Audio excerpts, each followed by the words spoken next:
Bonjour à tous. Alors aujourd'hui, je vous propose un exercice d'entraînement à destination des premières. Alors ça peut concerner les premières spécialités maths et les premières technologiques. Donc on va calculer des taux de variation de fonctions entre deux valeurs. Donc je vous ai rappelé, et c'est important la définition, un taux de variation, il faut une fonction, il faut deux nombres, a et b. Et c'est un quotient, c'est une division. Il faut faire donc FB moins FA sur B moins A. On va faire ça sur 4 exemples et je pense qu'après vous saurez faire. Si ce n'est pas déjà le cas, on est parti. Et pour chaque exemple, je vous montrerai aussi sur une courbe à quoi ça correspond graphiquement. Et pour ça, on utilisera donc GeoGebra. Premier exemple, donc f de x égale 5x plus 4. La première chose, c'est de bien voir à quoi correspond chaque lettre. Donc ici, la fonction f, c'est 5x plus 4, l'expression. Il y a deux nombres entre a et b, donc a vaut 1 et b vaut 3. A, ce sera toujours le plus petit des deux. Donc, le taux de variation, taux de variation, le taux de variation donc de f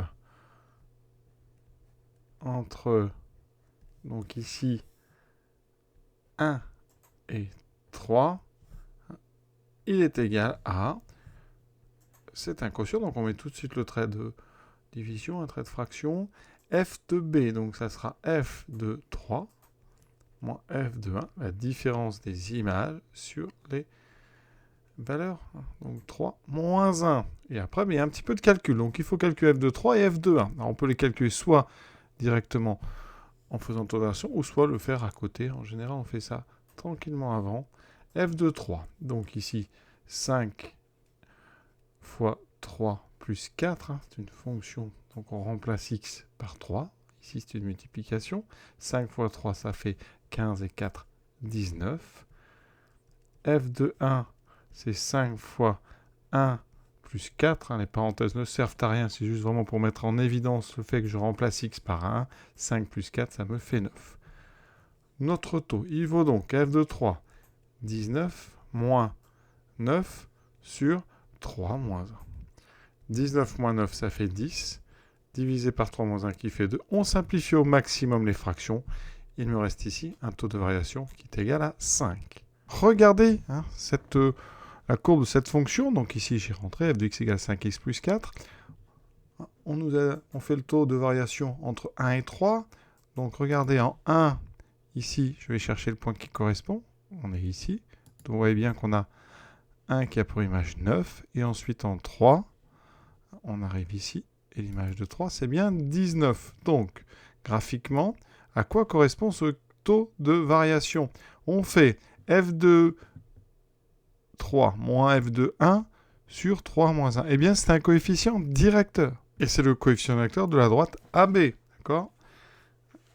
Avec A, donc le point de la courbe qui a pour abscisse 1, et B, le point de la courbe qui a pour abscisse 3. Et quand on fait ce coefficient directeur, on sait faire. Ici,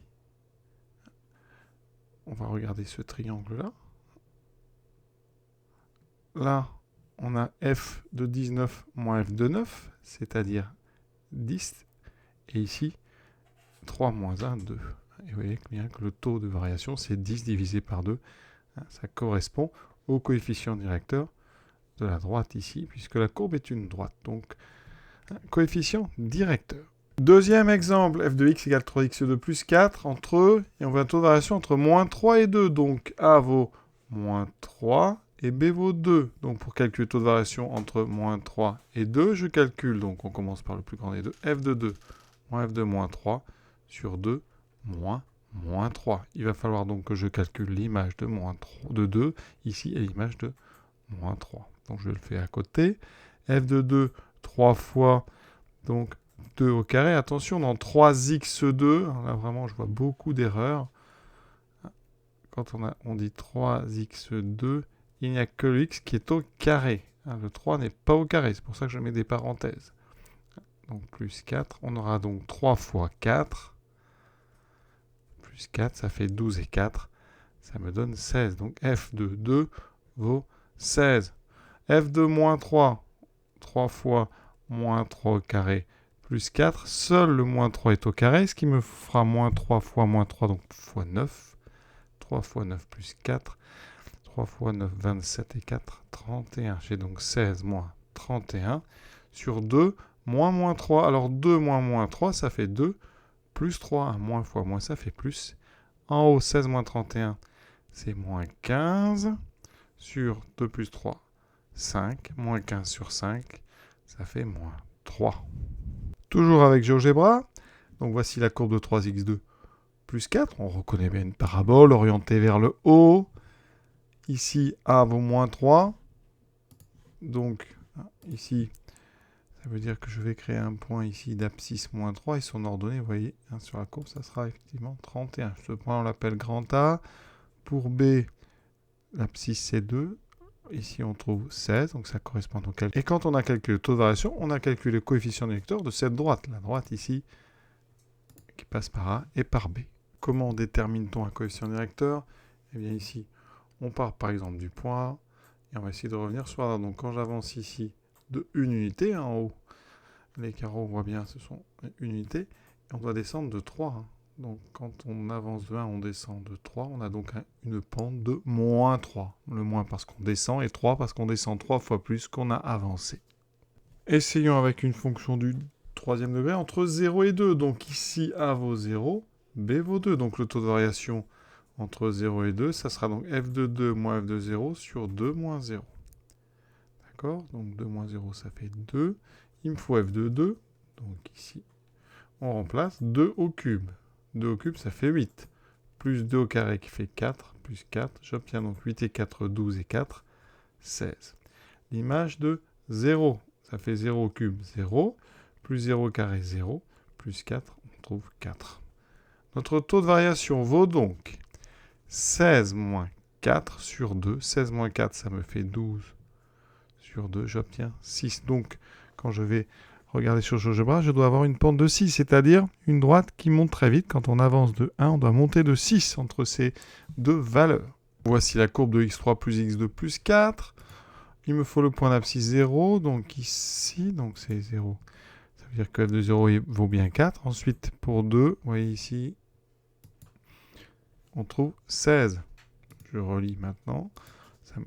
Ici, donc j'obtiens une droite. Quelle est la pente de cette droite? On va se placer sur le point, par exemple, A. Et je vais avancer. Alors attention, ici, les carreaux, ici, cette fois-ci, c'est 0, 2. Donc si je veux avancer de 1, il faut que j'avance de 5 carreaux. Donc j'avance de 1, 2, 3, 4, 5, voilà. Et vous voyez que je monte, ici, je passe de 4 à 10, donc je monte de 6 carreaux. Mais attention, ici, chaque carreau vaut 1. Donc je suis monté de 6 et j'ai avancé de 1. Donc effectivement, j'ai bien une pente de 6. Je monte 6 fois plus que je n'avance. Le dernier des 4, moins 4x2 plus 2x moins 3, entre donc, moins 2 et 4. Donc le taux de variation entre moins 2 et 4, c'est f de 4 moins f de moins 2 sur 4 moins 2. Là, je suis obligé de mettre des parenthèses, parce que 4 moins 2, ça fera 4 plus 2. Et donc, ça fera 6. F de 4. Je remplace. Là, il faut aller doucement. On a moins 4 fois 4 au carré. Hein. Attention ici, on a moins 4 fois x2. Le carré n'est que pour le x. Hein. C'est important. Là, je le mets dedans pour encore plus vous montrer ça. Donc, il n'y a que le 4, vous voyez, qui est au carré. Ensuite, j'aurai 2 fois 4, moins 3. Donc, j'ai moins 4 fois 16. 4 fois 16, ça fait 64. D'accord? Plus 8 moins 3. Ça fait plus 5, ça fait moins 59. Ensuite, l'image de moins 2. J'ai donc moins 4 fois moins 2 au carré, plus 2 fois moins 2, moins 3. Ça me fait moins 4 fois 4, donc moins 16, parce que moins 2 au carré, ça fait 4. Plus 2 fois moins 2, ça fait moins 4, moins 3. On obtient moins 23.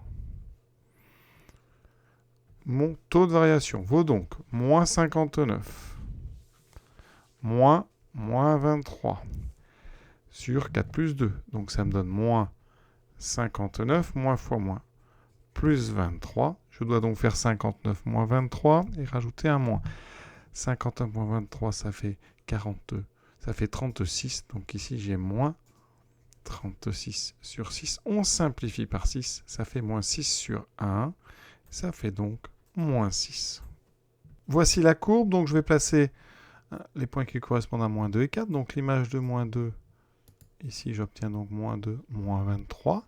Et l'image de 4, on est donc ici. Et c'est 4 moins 59. Je trace cette droite et on va maintenant chercher son coefficient directeur. On part du point A. Ici, alors, ça avance quand même. Alors, je vais avancer de 1, donc je suis à moins 2. Donc, si je veux avancer de 1, j'avance de 2 carreaux. Et ici, pour redescendre, ça va être assez précis. Vous voyez qu'on est à moins 23. Et on va descendre jusqu'ici. Un petit peu au-dessus de moins 30, donc c'est jusqu'à moins 29. Donc, quand j'avance de 1, je descends ici, vous voyez, de 6. Donc, j'ai bien une pente de moins 6. Donc, notre taux de variation, il est bon. Donc, vous voyez que le taux de variation, c'est à la fois un calcul, mais graphiquement, ça correspond à un coefficient directeur sur une courbe. Et c'est ça, après, qui va le relier, en fait, au coefficient directeur des tangentes. Mais ça, c'est la suite du cours. Donc, on va s'arrêter là pour notre taux de variation. Donc, rappelez-vous bien, f de b moins f de a, on fait attention au moins, divisé par b moins a. À très bientôt.